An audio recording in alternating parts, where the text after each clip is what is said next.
சின்ன வயசுல எழுத்து பிடிபடுவதற்காக கல்லுக்குச்சி அண்ட் சாக்பீஸ் யூஸ் பண்ணி எழுத்துக்களை எழுத பழகுவாங்க குழந்தைங்க. அதன் பிறகு எழுத்து பிடிப்பட்டவுடன் பள்ளிக்கூடங்கள்ல சில வருடங்களுக்கு பென்சில் அண்ட் இரேசர் மூலம் தான் எழுதுவதற்கு அனுமதிப்பாங்க. இப்போதான் நம்ம அழகா எழுத ஆரம்பிச்சிட்டோமே, பிறகு ஏன் இன்னும் பென்சில்லையே எழுதணும், ஏன் பேனாவில் எழுத அனுமதிக்கல அப்படின்னு சொல்லிட்டு நான் சின்ன வயசுல எண்ணியதுண்டு. நோட்டிலையும் மற்ற பாட புத்தகத்திலையும் பேனாவை உபயோகிப்பதற்கு 4 அல்லது 5ஆம் வகுப்புக்கு பிறகுதான் பள்ளியில அனுமதி கொடுத்தாங்க.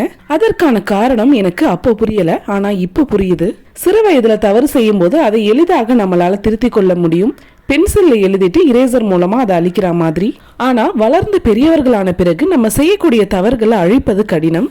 எனவே தவறு செய்யாமல் எப்படி உன்னை நீ சீராக நேர்த்தியாக வாழ வேண்டும் என்பதை பயிற்றுவிப்பதற்கான ஒரு சிறந்த உதாரணமே இந்த எழுதுகோள் மூலம் நமக்காக கொடுக்கப்பட்ட பயிற்சி என்பதை மேற்கூறிய விடயங்கள் மூலம் வாழ்க்கையின் பாடத்தை கற்றுக்கொண்டேன். உங்கள சிலர் சொல்லலாம், நாங்கள்லாம் மிஸ்டேக் பண்ணா ஒயிட்டிங் யூஸ் பண்ணி மிஸ்டேக்கை சரி செய்வோம் அப்படின்னு சொல்லிட்டு.